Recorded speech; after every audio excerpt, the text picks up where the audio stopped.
উপর দিয়ে ভারতীয় ব্যবস্থাপনায় ভারতীয় ট্রেন চলবে। আর আপনি বলেন আপনি দেশ দেন নাই, বিক্রি করেন নাই। আমরা এর আগে দেখেছি বাংলাদেশ থেকে ট্রেন কলকাতায় যায়, কলকাতা থেকে বাংলাদেশে আসে, কিন্তু যখন কলকাতার মধ্যে বা ভারতের মধ্যে প্রবেশ করে তখন যাওয়ার সাথে সাথে ড্রাইভার চেঞ্জ হয়ে যায়, ব্যবস্থাপনা চেঞ্জ হয়ে যায়। কিন্তু এখন যেটি করা হয়েছে, এখন দিল্লির ব্যবস্থাপনায় বাংলাদেশের বুকের উপর দিয়ে ট্রেন চলবে, ড্রাইভার থাকবে দিল্লির, সব কিছু মনিটরিং করবে দিল্লি। এটি কি মেনে নেওয়া যায় বন্ধুগণ? এটি হলো দেশ বিক্রির চুক্তি। শেখ হাসিনাকে আমরা বলতে চাই অনতিবিলম্বে এই দেশ বিক্রির চুক্তি বাতিল করতে হবে, অন্যথায় গণ অধিকার পরিষদের নেতৃত্বে ওই গণভবন ঘেরাও কর্মসূচি দেওয়া হবে। সংগ্রামী সাথী বন্ধুগণ, আপনারা জানেন এখানে তরুণ সাংবাদিক বন্ধুরা রয়েছে। আমরা যখন 28 অক্টোবরের পরে এই ঢাকায় সবার মধ্যে ভয় আতঙ্ক, যখন বড় দলগুলো রাজপথে কর্মসূচি পালন করতে পারছে না, তখন গণ অধিকার পরিষদ এই তরুণ নেতৃবৃন্দকে সাথে নিয়ে রাজপথে স্লোগান দিয়েছিল, হাসিনা মোদির নির্বাচন মানবে না রে জনগণ। আমরা বলেছিলাম দিল্লি না ঢাকা, ঢাকা ঢাকা।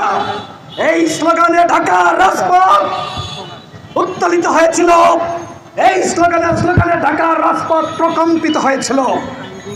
আমাদের আগে জাতীয় নির্বাচনের আগে কোনো একটি দল বলতে পারে নাই হাসিনা মোদির নির্বাচন। আমরা তরুণ হতে পারি কিন্তু আমরা ভবিষ্যৎ দেখতে জানি, আমরা তরুণ হতে জানি, আমরা তরুণ হতে পারি কিন্তু আমরা বলতে পারি আগামী 10 বছর পরে আওয়ামী লীগ কি করতে চায়। আওয়ামী লীগ যে ভিশন 41 হাতে নিয়েছে, এর অর্থ হলো বাংলাদেশকে ভারতের অঙ্গরাজ্য বানাবে এবং বাংলাদেশের প্রধানমন্ত্রী তিনি যতদিন বাঁচেন তিনি ভারতের মুখ্যমন্ত্রী হয়ে বাঁচতে চান। আমরা সেটি মেনে নিতে পারি না বন্ধুগণ। যে 10টি চুক্তি এবং সমঝোতা স্মারক স্বাক্ষরিত হয়েছে, এখানে বাংলাদেশ কিছু পায় নাই, বাংলাদেশকে কিছু দেয় নাই। কারণ এই যে 8 সালে যে নির্বাচন হয়েছে, 14 সালে যে নির্বাচন হয়েছে, 18 সালে যে নির্বাচন হয়েছে, 24 সালে যে নির্বাচন হয়েছে, এই 4টি নির্বাচন ভারতের সহযোগিতায় হয়েছে বন্ধুগণ। এবং প্রত্যেকটি নির্বাচনে আওয়ামী লীগ ভারতের কাছে নাকে খাপ দিয়ে বলেছে, তোমরা যা চাও তোমাদেরকে তাই দেওয়া হবে, বিনিময়ে আমাদেরকে ক্ষমতা দাও। এই ক্ষমতার ভিক্ষা নিয়ে আজকে আওয়ামী লীগ ক্ষমতায় রয়েছে। আজকে আওয়ামী লীগ এই জনগণকে পরোয়া করে না। আওয়ামী লীগ শুধুমাত্র মোদিকে নমনম করতে জানে। ভারতের যখন যে সরকার ক্ষমতায় আসে তাদেরকে হাত জোর করে নমনীয় করতে জানে। ভারতের দালালেরা হুঁশিয়ার সাবধান, হুঁশিয়ার সাবধান, ভারতের দালালেরা ভারতের দালালেরা হুঁশিয়ার সাবধান। দিল্লি না ঢাকা, ঢাকা ঢাকা, ঢাকা ঢাকা, দিল্লি না ঢাকা। দেশ বিরোধী চুক্তি মানি না মানব না, দেশ বিরোধী চুক্তি মানি না মানব না, মানি না মানব না। দেশ বিরোধী চুক্তি। সংগ্রামী সাথী বন্ধুগণ, আমরা ভারতের কাছ থেকে কি পেয়েছি এখনো পর্যন্ত? গত পরশুদিন একজন বাংলাদেশি নাগরিককে সীমান্তে গুলি করে হত্যা করা হয়েছে। যখন শেখ হাসিনা রেল চুক্তি করে আসলো, সমঝোতা করে আসলো, বলা হলো সীমান্তে হত্যা হবে না। এরপরে তিনি আসার সাথে সাথে সীমান্তে বাংলাদেশের একজন নাগরিককে গুলি করে পাখির মতো হত্যা করা হয়েছে। আমার দেশের জনগণ পানি পায় না, বর্ষার সময় আমাদেরকে ডুবিয়ে মারে, আর খরায় আমাদেরকে পানিতে মারে। তিস্তা চুক্তি শেখ হাসিনা করতে জানে না, করতে পারে না, সম্পূর্ণভাবে ব্যর্থ হয়েছে। অথচ ভারত যা চায় আওয়ামী লীগ সেখানে দাসখতের মতন সবকিছু স্বাক্ষর করে দেয়। বন্ধুগণ, আমরা এই আওয়ামী দাবিদার সরকারকে বলতে চাই, আপনারা জনগণের বিরুদ্ধে গিয়ে জনগণের সাথে প্রতারণা করে আজকে ভারতের সাথে যে দেশ বিক্রি চুক্তি করেছেন, অনতিবিলম্বে সেই চুক্তি বাতিল করতে হবে। গণ অধিকার পরিষদের পক্ষ থেকে আমরা গত পরশুদিন প্রেস ব্রিফিং করে বলেছি, এই চুক্তি আমরা মানি না, এই চুক্তি আমরা মানতে পারি না। বন্ধুগণ, সংগ্রামী সাথী বন্ধুগণ, আজকে দেখেন আমরা বড় বড় দুর্নীতিবাজদেরকে দেখছি, আমরা আজিজকে দেখছি, আমরা বেনজিরকে দেখছি, আমরা আসাদুজ্জামানকে দেখছি, আমরা মতিউরকে দেখছি। এরা কাদের সৃষ্টি বন্ধুগণ? এরা আওয়ামী লীগের সৃষ্টি। আওয়ামী লীগকে ক্ষমতায় রাখার জন্য আজকে তারা মানুষকে যদি খুন করতে হয় তারা সব কিছু করেছে বন্ধুগণ। আর যার বিনিময়ে আমরা দেখতে পাচ্ছি এদের বিরুদ্ধে মামলা দিয়ে এদেরকে গ্রেপ্তার করার কথা, অথচ এরা দেশ ছেড়ে পালিয়ে যাচ্ছে বন্ধুগণ।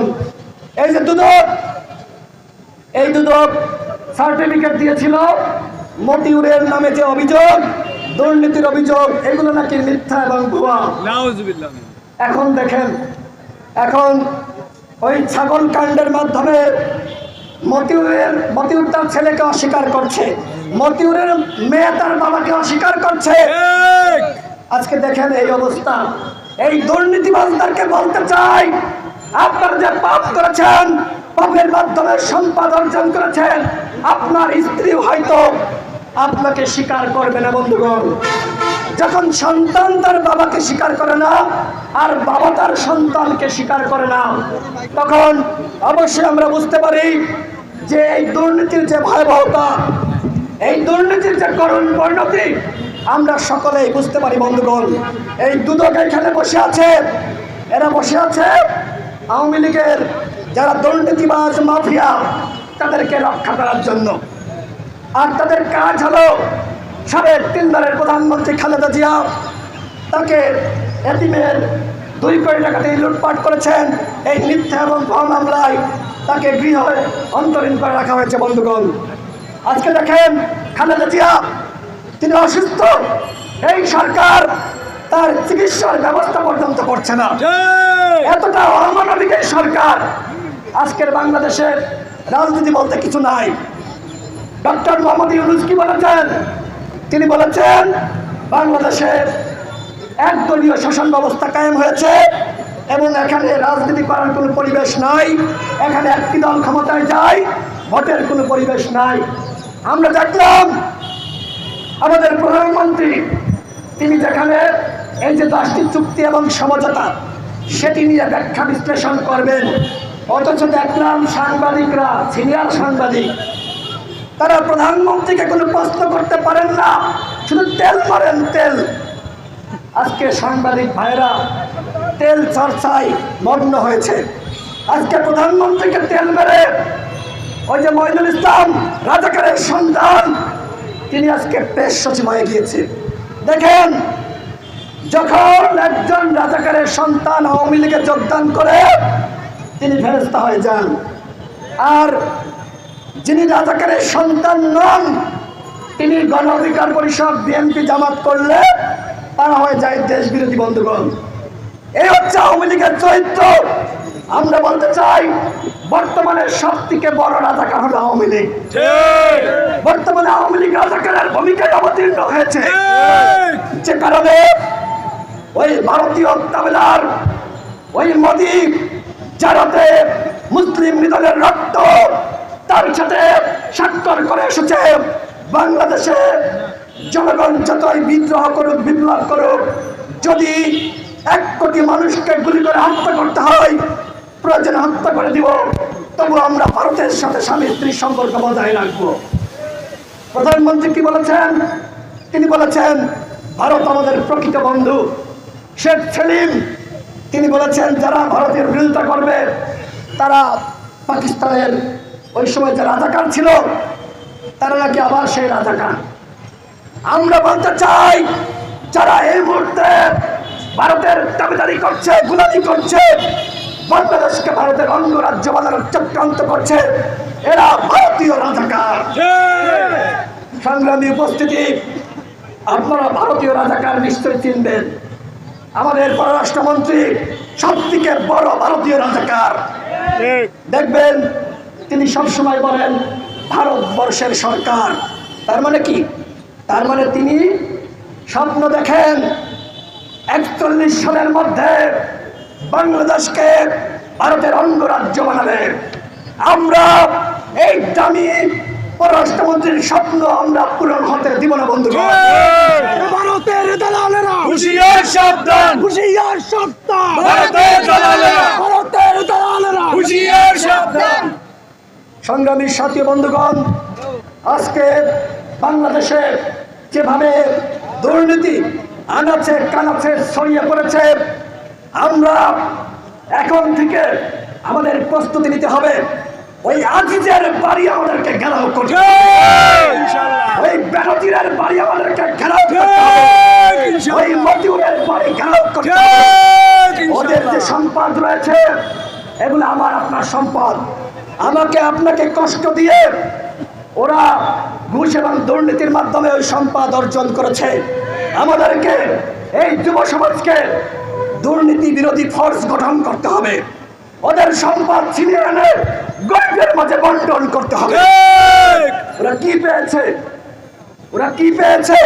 আজকে দেখেন, একজন কেরানি থেকে শুরু করে পুলিশের সর্বোচ্চ কর্মকর্তা, এই সচিবালয়ে বাংলাদেশে যারা সরকারি চাকরি করে, প্রশাসন চাকরি করে, এদেরকে অবশ্যই তদন্ত হতে হবে কার কতটুকু সম্পদ। কারণ আমরা যখন দেখতে পাই সেনাবাহিনীর সাবেক একজন প্রধান, তিনি হাজারো কোটি টাকার মালিক, পুলিশ বাহিনীর প্রধান, তিনি হাজারো কোটি টাকার মালিক, তখন আমরা ধরেই নিব পুলিশের অন্যান্য যারা আছে তাদেরও হাজার হাজার কোটি টাকা রয়েছে। আমরা দেখলাম পুলিশের মধ্যে যারা দেশপ্রেমিক পুলিশ কর্মকর্তা রয়েছে, যারা এই দুর্নীতির তথ্য দেয়, তাদের বিরুদ্ধে ব্যবস্থা নেওয়া হচ্ছে, তাদেরকে চাকরিচ্যুত করা হচ্ছে, আর পুরস্কার দেওয়া হচ্ছে ওই বেনজিরদেরকে, পুরস্কার দেওয়া হচ্ছে আজিজদেরকে। আমরা পুলিশ প্রশাসন, সেনাবাহিনী, গোয়েন্দা সংস্থার উদ্দেশ্যে বলতে চাই, এখানে আমাদের সভাপতি নুরুল হক নূর রয়েছে। আমরা 2018 সালে কোন সংস্কার আন্দোলন করেছিলাম।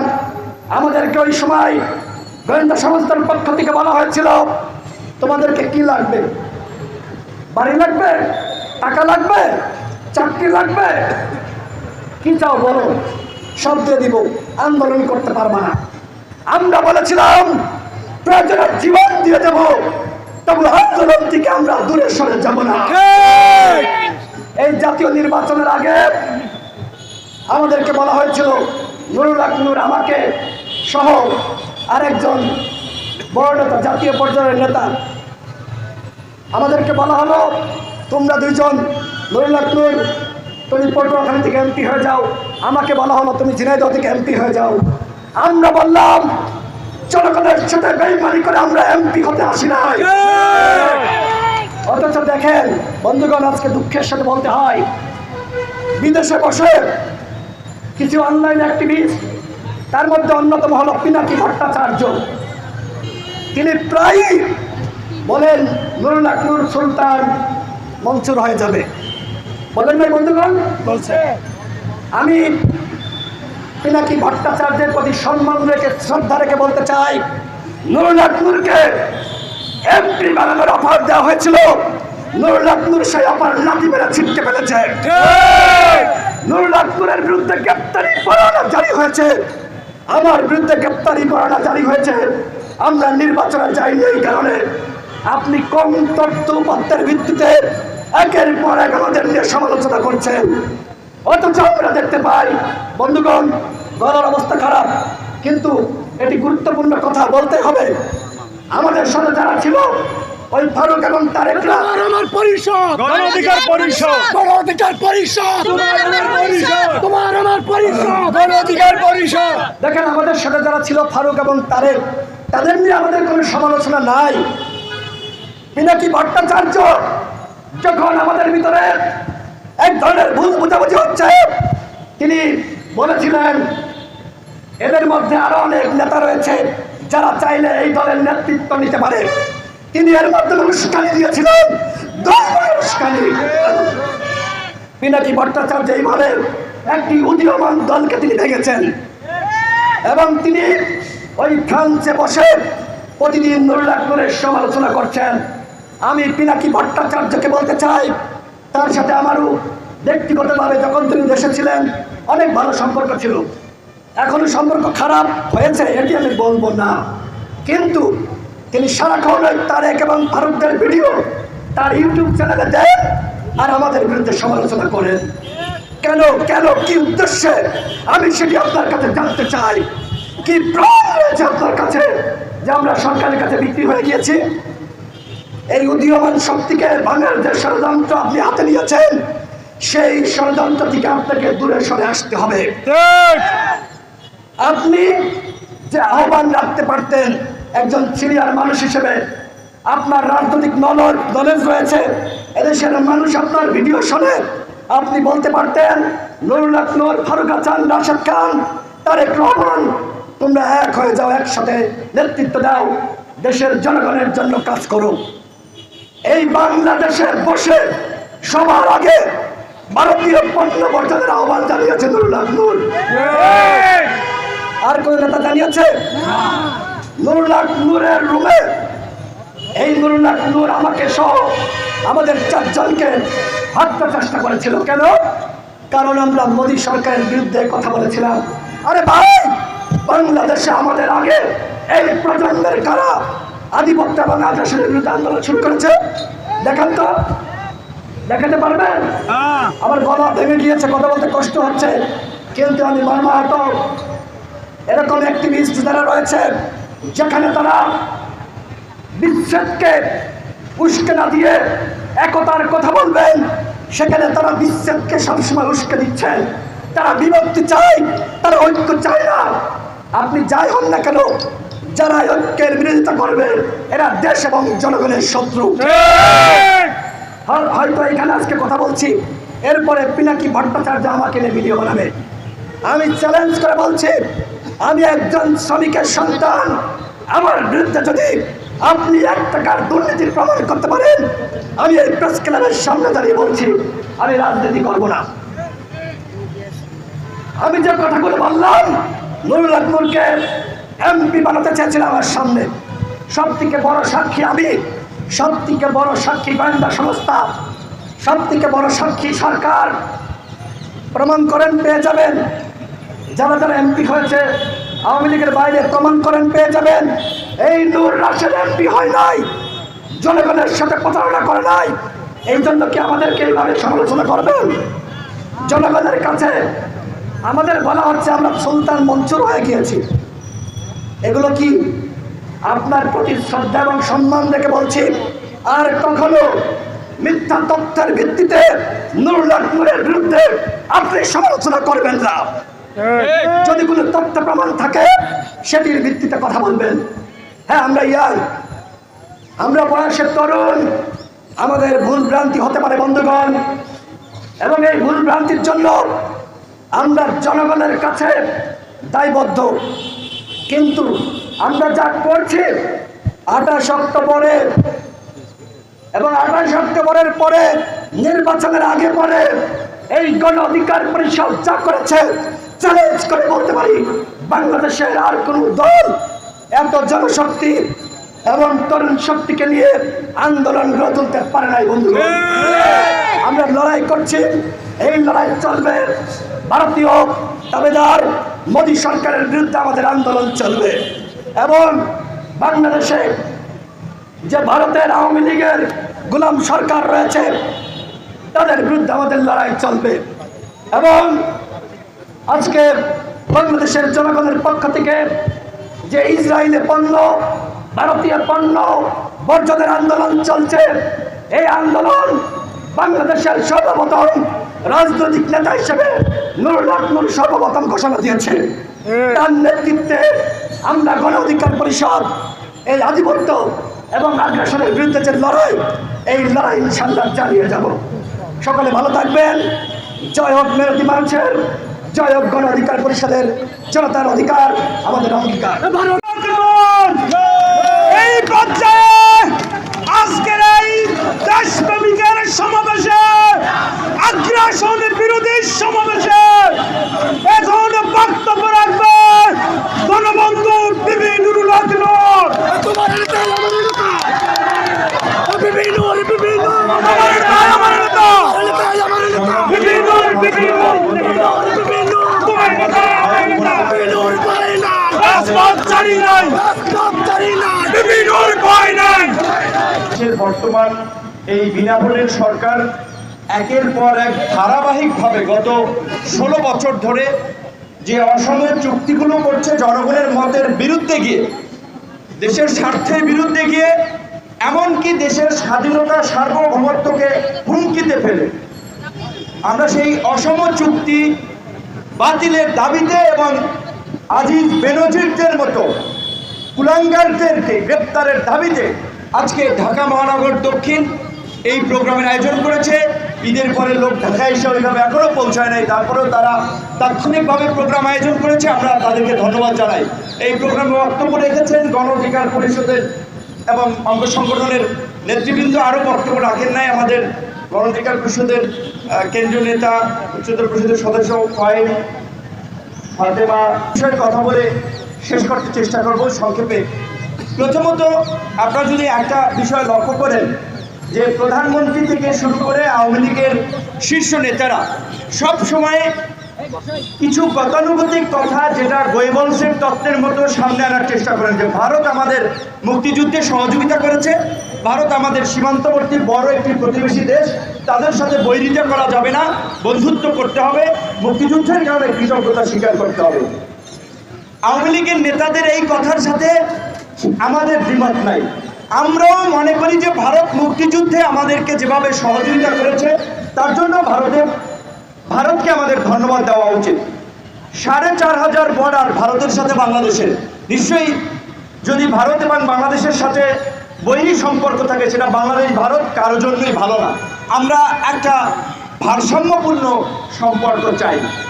কিন্তু দেশ স্বাধীনের পর 72 থেকে যদি আজকে অদ্যবধি বাংলাদেশের প্রতি ভারতের আচরণটা দেখেন, তাহলে সেটা কি মনে করেন?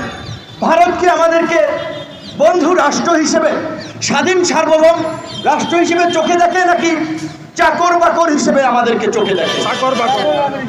প্রধানমন্ত্রী কিছুদিন আগে খুব প্রাউড ফিল করেছেন যে ভারতের প্রধানমন্ত্রী নরেন্দ্র মোদী ক্ষমতায় আসার পরে, তৃতীয়বার সরকার গঠনের পরে আমি দেখা করেছি, খুব গর্ববোধ করেছেন। মোদী তো আপনার সাথে দেখা করতে আসেন নাই, আপনি হাইদে গেছেন, মানে ওই যে গ্রামে একটা কথা বলে, গায়ে মানে না আপনি মোড়ল, পাবলিক দাম দেয় না, তারপরেও চাপাবাজি করে বেড়ায়, আমার মামু অমুক, আমার খালু অমুক, প্রভাব দেখায়। আপনি গেছেন ক্ষমতায় থাকার জন্য, তার কাছে তোয়াজ করার জন্য, তাকে খুশি করার জন্য, যে মোদি মশাই চীন আমাকে দাওয়াত দিছে, আমি চীন যাচ্ছি, দয়া করে আপনারা মাইন্ড করবেন না, কারণ আপনাদের চরণে সবসময় আমাদের, আপনার কি বলবেন, কপাল ললাট আমরা সবসময় এঁকে দেব আপনাদের পদচরণে। কারণ এই গোলামি করেই তো 4টি নির্বাচন আওয়ামী লীগ করেছেন এবং বিনা ভোটে নির্বাচন করে ভারতের সহযোগিতায় আজকের ক্ষমতায় আছেন আর ভারতের জিকির করছেন। আজকে পরিষ্কার হয়ে যাচ্ছে দেশের মানুষের কাছে, সেই দেশ স্বাধীনের পর 72 সালে বঙ্গবন্ধুর শাসনামলে অভ্যন্তরীণ নৌ ট্রানজিটের স্বাক্ষর হয়েছিল, যেটি 65 সালে পাক ভারত যুদ্ধের পরে বন্ধ ছিল। ভারত কলকাতা এবং এই পূর্বাঞ্চলের রাজ্যগুলোতে পণ্য পরিবহনের জন্য বাংলাদেশের তার নদীপথ ব্যবহার করার প্রয়োজন হচ্ছিল। 47 সালে পাকিস্তান ভারত ভাগ হয়, 65 সালে ভারত পাকিস্তান যুদ্ধের পরে পাকিস্তান বন্ধ করে দিয়েছিল। তখনই ভারত প্ল্যান নিয়েছিল, পরিকল্পনা নিয়েছিল পাকিস্তানকে দুর্বল করার জন্য, শক্তিশালী পাকিস্তানকে ভেঙে ফেলতে হবে। তাই তারা আমাদের মুক্তিযুদ্ধে সহযোগিতা করেছে, যেটাকে বলে উইন উইন পজিশন। এমনি ভারত সহযোগিতা করে নাই। এত কৃতজ্ঞতা চিত্তে এত দালালি চাটুকারিতা করা বোধহয় ঠিক না এবং দুঃখজনক। প্রধানমন্ত্রীর জায়গা থেকে যখন এই কথা বলা হয় সেটা আরো উদ্বেগজনক। সেই ৭২ থেকে শুরু হয়েছে। আওয়ামী লীগ ক্ষমতায় ছিল কবে? ৭৫ থেকে ৯৬ পর্যন্ত ২১ বছর আওয়ামী লীগ ক্ষমতায় ছিল না। বাংলাদেশের স্বাধীনতা সার্বভৌমত্ব ছিল, যেই কারণে এই জিয়াউর রহমান ৭৮ সালে যখন মিয়ানমার থেকে রোহিঙ্গারা দেশে এসেছিল, রোহিঙ্গাদেরকে হুমকি দিয়ে মিয়ানমারে পাঠাতে পেরেছিল। ১৯৯২ সালে বেগম খালেদা জিয়া প্রধানমন্ত্রী থাকা অবস্থায় আবার যখন রোহিঙ্গাদেরকে মিয়ানমার শয়তানি করে এখানে পাঠিয়েছিল, তখনও বাংলাদেশ রোহিঙ্গাদেরকে ফেরাতে সক্ষম হয়েছিল। আর ভারতের সেবাদাস লেনদুপ্তর্জির সরকার আজকে ক্ষমতায়, আজকে ১২ লক্ষ রোহিঙ্গা ২০১৭ সাল থেকে এই দেশের মধ্যে আছে। এখন পর্যন্ত ১৭ জন রোহিঙ্গাকে এই লেনদুপ্তর্জির সরকার পাঠাতে পারে নাই। বড় বড় কথা। এমনকি এই রোহিঙ্গা নিয়ে যখন জাতিসংঘে আলোচনা হয়, প্রস্তাবনা আসে, বরাবর ভারত বাংলাদেশের বিরুদ্ধে এবং মিয়ানমারের পক্ষে অবস্থান নিয়েছে। এমনকি এই সরকারের আরেক যে কিস্তিওয়ালা বন্ধু, গ্রামে কিস্তি দেয় না, এই যে চীন যে টাকা দিতেছে, কিস্তিওয়ালা বন্ধু বাংলাদেশকে দখল করার জন্য আরেক দখলদার, আরেক সাম্রাজ্যবাদী আধিপত্যবাদী শক্তি ঋণ দিয়ে বাংলাদেশকে ক্রাশ করার একটা পরিকল্পনা নিচ্ছে। এই চীনও কিন্তু জাতিসংঘে বাংলাদেশের পক্ষে দাঁড়ায় না। তো আপনাদের বন্ধুরা তো আপনাদেরকে পাত্তা দেয় না, আপনাদেরকে মূল্যায়ন করে না, তারপর আপনারা গোলামের মতো তাদের প্রতি কৃতজ্ঞতা স্বীকার করেন। তাই শেখ হাসিনা সরকারকে বলতে চাই, শেখ হাসিনাকে বলতে চাই, আপনি প্রাউড ফিল করেন, অহংকার বোধ করেন। প্রকাশ্যে সেদিন সংবাদ সম্মেলনে খুব বলেছেন, আমি জাতির পিতার কন্যা, এই দেশে আর কেউ জাতির পিতা হতে পারবে না। জোর করে জাতির পিতার কন্যা হওয়া যায় না, জোর করে প্রধানমন্ত্রী হওয়া যায় না, জোর করে মানুষের সমর্থন নেওয়া যায় না। গায়ের জোরে আছেন, জাতির পিতার কন্যা হলে সাহস থাকলে নির্বাচন দিয়ে দেখেন, কেয়ারটেকারের অধীনে নির্বাচন দিয়ে দেখেন, সেই মুরদ নাই, বরঞ্চ ভয় আছে আপনার। আপনি জানেন আপনি রাষ্ট্র ক্ষমতাকে এবং আপনার জীবনের নিরাপত্তাকে একাকার করে ফেলেছেন। তাই আজকে ভারতের পা চেটে গোলামি করে দেশ বিক্রি করে আজকে আপনি ক্ষমতায় থাকার মোহে আজকে বিপদ আছে। ভারতের দালালেরা হুঁশিয়ার সাবধান, হুঁশিয়ার সাবধান। ভারতের দালালেরা। ভারতের অনেক কথা বলার ছিল, সময় সংক্ষেপের কারণে কথা সংক্ষিপ্ত করতে হবে। বাংলাদেশের রাজনৈতিক হত্যাকাণ্ডের মধ্যে ৭৫-এর যে বঙ্গবন্ধুর যে নির্মম হত্যাকাণ্ড, সেটি নিন্দনীয় ঘটনা। সেই ঘটনার জন্য আওয়ামী লীগের নেতারা, প্রধানমন্ত্রী বিএনপিকে দায়ী করেন, অথচ সেই হত্যাকাণ্ডের যারা ডুগডুগি বাজাতে চেয়েছিল বঙ্গবন্ধুর চান্দা দিয়ে, সেই হত্যাকাণ্ডের যারা প্রেক্ষাপট রচনা করেছিল, ওই মতিয়া চৌধুরী, ইনু মেনন, আপনার শাহজাহান খানরা যারা গণবাহিনী গড়ে তুলেছিলেন, তাদেরকে নিয়ে কিন্তু শেখ হাসিনা মন্ত্রিসভা গঠন করে ভাগ বাটোয়ারা ক্ষমতার হালুয়া রুটি খাচ্ছেন। সেই সময় তার বাবার হত্যার কথা মনে পড়ে না, জাতির পিতার হত্যার কথা মনে পড়ে না। ধিক্কার জানাই, খুনিদেরকে সাথে নিয়ে, বাবার খুনিদেরকে সাথে নিয়ে আপনি রাষ্ট্র ক্ষমতায় যাওয়ার জন্য বাবার খুনিদেরকে সাথে নিয়ে আপনি মন্ত্রিসভা গঠন করেছেন। আপনার লজ্জা থাকা উচিত। আপনি বড় বড় কথা বলেন কিভাবে? মানুষকে কি বোকা ভাবেন, আধা পাগল ভাবেন, পাতলার রুগী ভাবেন? মানুষ এত বোকা, এত আধা পাগল না। এবং আপনারা যদি একটা বিষয় লক্ষ্য করেন, ভারত সহযোগিতা করেছিল বঙ্গবন্ধু শেখ মুজিবুর রহমান ইন্দিরা গান্ধীকে প্রথম দেখায়, বলছে আপনার সৈন্যরা কবে যাবে? কারণ বঙ্গবন্ধুর কাছে ততক্ষণ মেসেজ এসে গিয়েছিল, মার্কিন যুক্তরাষ্ট্র বলেছে ভারতের সৈন্য প্রত্যাহার না হলে বাংলাদেশকে স্বীকৃতি তারা দিবে না। সৌদি আরবও একই কথা বলেছিল। নানান প্রেক্ষাপটে ভারত তার সৈন্য প্রত্যাহারে বাধ্য হয়েছে। এটা কি শেখ হাসিনার কৃতিত্ব? এটা কি আওয়ামী লীগের কৃতিত্ব? এটা আন্তর্জাতিক জিওপলিটিক্সের প্রভাব এবং বাংলাদেশের দৃঢ় অবস্থান, মুক্তিযোদ্ধাদের কৃতিত্ব। মুক্তিযুদ্ধ যেমন বলা হচ্ছে বঙ্গবন্ধুর ডাকেই মুক্তিযুদ্ধ হয়েছে, বঙ্গবন্ধুই যুদ্ধ করেছেন। বঙ্গবন্ধু তো 25শে মার্চের পরে পাকিস্তানের কারাগারে বন্দী ছিলেন। সেই মুক্তিযুদ্ধ কারা পরিচালনা করেছে? এইখানে যারা অস্থায়ী সরকার গঠন করেছেন, জাতীয় নেতৃবৃন্দ সম্মিলিতভাবে মুক্তিযুদ্ধ তারা পরিচালনা করেছেন। এই দেশের ওই রিক্সাওয়ালা কৃষক, গামছা মাথায় দেওয়া শ্রমিক, আপনার লুঙ্গি কাঁচা দেওয়া সাধারণ মানুষ, তারা কাঁধে কাঁধ মিলে মুক্তিযুদ্ধ করেছিল। আমরা দেশ স্বাধীন রাষ্ট্র পেয়েছি। মুক্তিযুদ্ধ আওয়ামী লীগের কৃতিত্ব নয়, বরঞ্চ ইতিহাসের বাস্তবতা হচ্ছে আওয়ামী লীগের অনেক নেতাই বলে কলকাতায় সিনেমা দেখতে গিয়েছেন, তাস খেলছেন মুক্তিযুদ্ধের সময়, আর মুক্তিযোদ্ধারা মুক্তিযুদ্ধ করছে।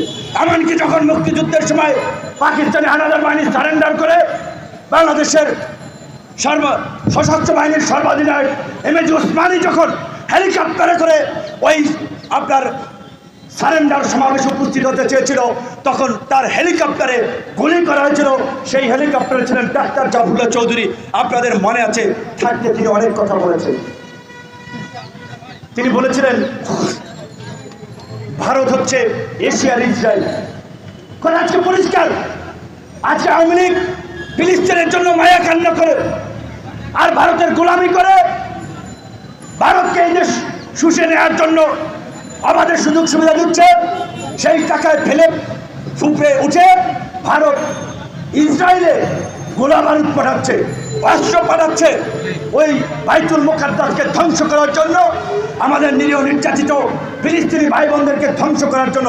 এই হচ্ছে আওয়ামী লীগের চরিত্র। সেদিন 25শে জুন আমেরিকান এম্বাসির স্বাধীনতা দিবসের প্রোগ্রাম হোটেল লা মেরিডিয়ানে আমি গিয়েছিলাম, আমন্ত্রিত ছিলাম। জাতীয় নেতৃবৃন্দ অনেকে আমন্ত্রিত ছিল। বাংলাদেশের পক্ষে অফিসিয়ালি হাসান মাহমুদ সেখানে বক্তব্য রেখেছিলেন, পররাষ্ট্রমন্ত্রী। তিনি বলেছিলেন যে আমরা ফিলিস্তিনের শান্তি ফিরিয়ে আনতে চাই, হত্যাযজ্ঞ বন্ধ করতে চাই মার্কিন যুক্তরাষ্ট্রের সাথে থেকে। যেখানে মার্কিন যুক্তরাষ্ট্র আপনার মধ্যপ্রাচ্যে মাতব্বরি করার জন্য ইসরায়েলকে সব ধরনের প্যাট্রোনাইজ করছে, সেখানে তারা আমেরিকার সাথে মিলে নাকি ওইখানে বন্ধ করবে। প্রথমে ভারতামি, ভণ্ডামি। এবং এই যে প্রধানমন্ত্রী বলেছে আটলান্টিকের ওই পার না গেলে কি হবে, আবার আওয়ামী লীগের নেতারা মার্কিন রাষ্ট্রদূত পিটার হাসকে হাঁস ভেবে জবাই করে খেতে চায়, অথচ ওই স্বাধীনতা দিবসের প্রোগ্রামের বক্তব্য মনে হচ্ছে প্রভুর সামনে চাকর বক্তব্য দিচ্ছে। বাংলাদেশিদের কান্ট্রি অফ ফ্ল্যাট জট এইভাবে বক্তব্য দিচ্ছে যে আমাদের এই সমস্যা।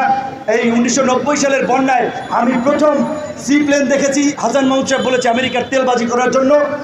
এই কোভিডের সময় আমেরিকা এতগুলো টিকা দিয়েছে, আমাদেরকে এইভাবে সহযোগিতা করছে, অথচ বাইরে এসে গালাগালি করে, সামনে গেলে চাটুকারিতা করে। আজকে অনেক কথা বলা যায় না, অবস্থানের কারণে আমরা বলতে পারি না। যে এইটুকু আজকে সাধারণ মানুষকে বুঝাতে হবে, উপলব্ধি করাতে হবে। বাংলাদেশের ক্ষমতা শুধুমাত্র বাংলাদেশের আন্দোলন সংগ্রাম দিয়ে সরকার পতন সম্ভব নয়, আন্তর্জাতিক অনেক কিছু এর সাথে জড়িত। কিন্তু এটা সত্য, যদি আমরা জনগণ রাজপথে গণ অভ্যুত্থান ঘটাতে পারি, আন্তর্জাতিক শক্তি আমাদের সাথে থাকবে। আমাদেরকে সেই প্রেক্ষাপট তৈরি করতে হবে। আজকে এই ভারতের সাথে স্বাধীনতা সার্বভৌমত্ব চুক্তির বিরুদ্ধে যুগপৎ আন্দোলনে থাকা গণতন্ত্রকামী দেশপ্রেমিক সকল রাজনৈতিক দলকে রাজপথে নেমে আগ্রাসনের বিরুদ্ধে আমরা প্রতিবাদ করার আহ্বান জানাই। শেখ হাসিনা সরকারকেও স্পষ্টভাবে বলে দিতে চাই, এতদিন যা করেছেন, বাংলাদেশের বুকের মধ্যে দিয়ে ভারতীয় রেল লাইন যাবে না। আজকে দুর্নীতি নিয়ে ব্যাপক আলোচনা হচ্ছে, মানে দুর্নীতি লুটপাটের একটা মহামারী চলছে, সংসদে আলোচনা হচ্ছে। এখন সংসদের আলোচনা শুনে আপনি কি বলবেন? গ্রামে বলে জাঞ্জরে কয় শুয়ের গোয়া টেরা, মানে শুয়ের পেছনে একটা ছোট্ট ছিদ্র থাকে, আর যে মুড়ি বাজে বালু যে আপনার ঝাঁঝর যেটা বলে, ওইটা তো পুরোটাই একেবারে ছিদ্র। তো এই ঝাঁঝর নাকি শুইকে বলে যে তোমার পেছনে একটা স্যাদা আছে, ছিদ্র আছে। আজকে পার্লামেন্টে বিনা ভোটের এমপি, চোর, ডাকাত, মাফিয়া, লুটেরা, ভারতীয় তাবেদার, ওরা একজনে আরেকজনে বলছে যে এইভাবে দেশ চলতে পারে না, আমলাদের দুর্নীতি খতিয়ে দেখতে হবে। অথচ আমরা দেখছি সবচেয়ে বড় চোর হচ্ছে ওই পার্লামেন্টের বিনা ভোটের এমপিরা। আজকে পুলিশ নিয়ে অনেক বক্তব্য আসে, আমরাও কথা বলি। পুলিশে প্রায় 2.5 লক্ষ সদস্য আছে। 2.5 লক্ষ সদস্যের মধ্যে সাবেক একজন আইজিপি বেনজির কাণ্ড লুটপাটের পত্রিকা এসেছে। এই পর্যন্ত ডিআইজি রফিকুল ইসলাম, ডিআইজি জামিল হাসান, ডিএমপির সাবেক কমিশনার আসাদুজ্জামান সহ 5 থেকে 7 জন ঊর্ধ্বতন পুলিশ অফিসারের দুর্নীতি নিয়ে গণমাধ্যমে রিপোর্ট হয়েছে। আমরা বিশ্বাস করি আরও শতাধিক আছে। তাহলে 2.5 লক্ষ পুলিশের মধ্যে যদি 1-150 দুর্নীতিবাজ, লুটেরা, মাফিয়া থাকে, তাহলে সেটা কখনোই 2.5 লক্ষ পুলিশের বদনাম হতে পারে না। তাই আমরা পুলিশ বাহিনীকে বলবো, আপনারা কেন এই 1-150 দুর্নীতিবাজ, লুটেরা, চোর, ডাকাতের জন্য আপনারা দায় নেবেন? আপনাদের হাতে বন্দুক আছে, দুর্নীতিবাজদেরকে প্রয়োজনে মেরে ফেলেন, আপনারা গুলি চালিয়ে মেরে ফেলেন। রাষ্ট্র ওদের বিচার করবে না। এই রাষ্ট্র দুর্নীতিবাজদের পৃষ্ঠপোষক। আপনারা এই বাহিনীকে কলঙ্কমুক্ত রাখার জন্য খতম করে দেন। এদেরকে খতম করার জন্য জনগণ যদি আইন নিজের হাতে তুলে না নেয়, তাহলে এই দেশে গণতন্ত্র, ন্যায় বিচার ফিরে আসবে না। আইনের কথা বলবো আমরা। আজকে আইন কি আছে? কোর্টে বিচার ব্যবস্থা আছে? কোর্টে বিরোধী দলের জন্য কোনো ন্যায় বিচারের দরজা আছে? নাই। পুলিশ বাইরে অসহায়, রাস্তাঘাটে দেখা হয়, আত্মীয় স্বজন চাকরি করে। দুঃখের কথা কি বলবো, আমার আপন মামা পুলিশের চাকরি শেষে রিটায়ার্ড করেছেন। ঢাকায় এসে আমার সাথে একটা ছবি তুলে ফেসবুকে দিয়েছিলেন। মামি ভয় পেয়ে আতঙ্কে ছবি ডিলিট করাইছেন। বাবা, তোমার মামারে দিয়ে ছবিটা ডিলিট করাও, আমার বাচ্চা কাচ্চা পড়াইতে হবে, পেনশনের টাকাটা আবার আটকে দেবে। আমার আপন মামা, চিন্তা করেন কি একটা ভয়ের মধ্যে আছে, কি একটা ফ্যাসিস্ট রাষ্ট্র শেখ হাসিনা এবং এই আজিজ বেনজিরের মতো কুলাঙ্গাররা তৈরি করেছে যে আমার মামা পুলিশের চাকরি করে বিদায় ভাইটার সাথে তার ছবি ফেসবুকে দিতে পারবে না। এইভাবে আজকে এই পুলিশ ভাইদের বন্দি করে রাখা হচ্ছে, শেকল পরিয়ে রাখা হচ্ছে। বিশ্বাস করেন, 28 তারিখের ঘটনা নিয়ে অনেক পুলিশ অফিসার বলেছে, ভাই আমরা তো রেডি ছিলাম যে আপনার আরেকটু ধাক্কা দিলেই তো আমরা ঘরে উঠে যাইতাম। পুলিশের তো কাজ নাই, শেখ হাসিনার জন্য গুলি খাবে, রক্ত দেবে, ভারতের জন্য দালালি করবে। কারণ এই পুলিশের বেতন দেয় এই দেশের জনগণ, এই আর্মির বেতন দেয় এই দেশের জনগণ, এই দেশের জনগণের ভ্যাট ট্যাক্সের পয়সায়। এই দেশ যদি না থাকে, দেশ যদি সিকিম হয়ে যায়, হায়দ্রাবাদ হয়ে যায়, এইখানেও আমাদেরকে মোদির গোলামি করতে হবে। সেটা নিশ্চয়ই পুলিশ, আর্মি, কোনো বাহিনীর লোকজন চাবে না, আমার দৃঢ় বিশ্বাস।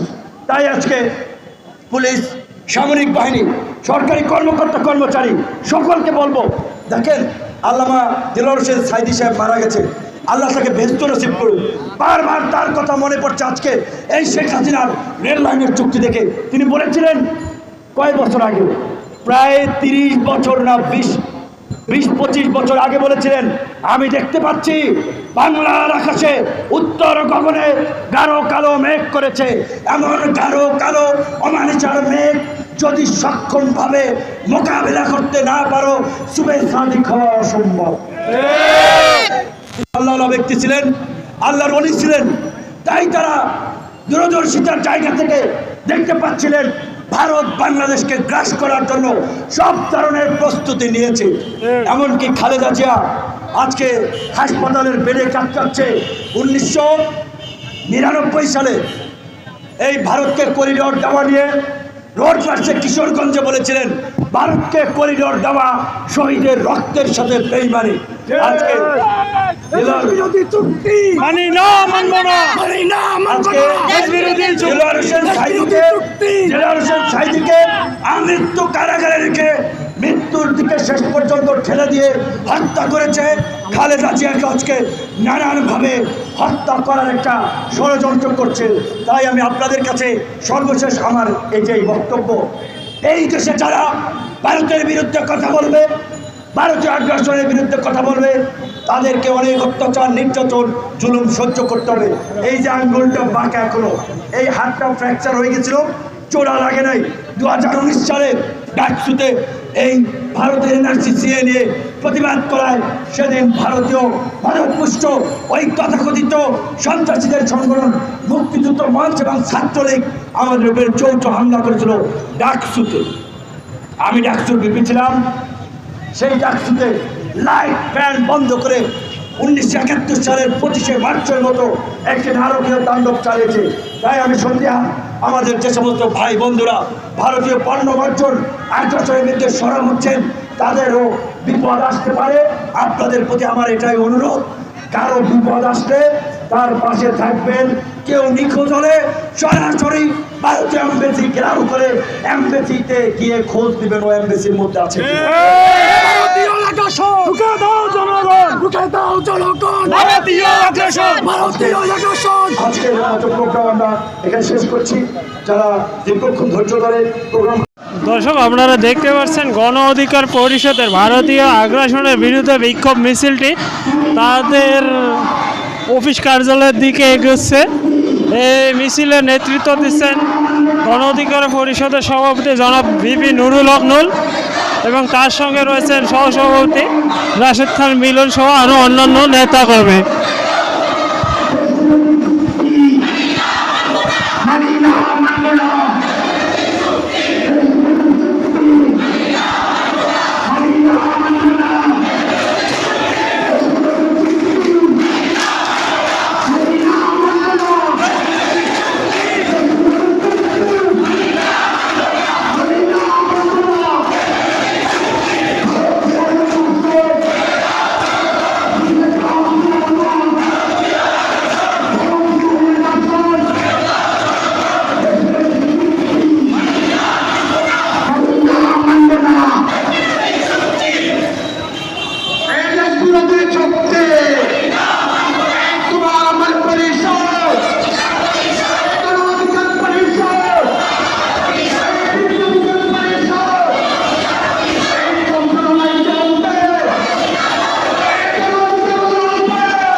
দর্শক, গণ অধিকার পরিষদের বিক্ষোভ মিছিলটা তাদের অফিস কার্যালয় পর্যন্ত দীর্ঘায়িত হচ্ছে।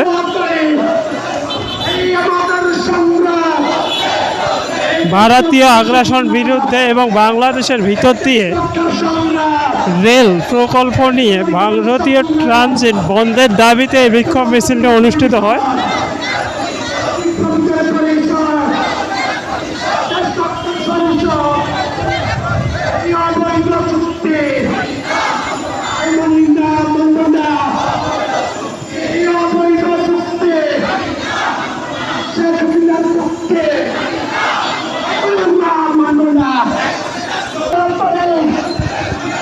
দর্শক দেখতেছেন যে গণ অধিকার পরিষদের বিক্ষোভ মিছিলটি ক্রমান্বয়ে তাদের অফিস কার্যালয়ের দিকে এগিয়ে গেছে। ভারতীয় আগ্রাসনের বিরুদ্ধে এই বিক্ষোভ মিছিলটি অনুষ্ঠিত হচ্ছে ঢাকা প্রেস ক্লাবে। লড়াই চলবে, অধিকার লড়বে, চলছে লড়াই চলবে, অধিকার লড়বে। চলো চলো, চালো রে চালো, এই শেখ হাসিনার গদিতে, এই বুড়ি হাসিনার গদিতে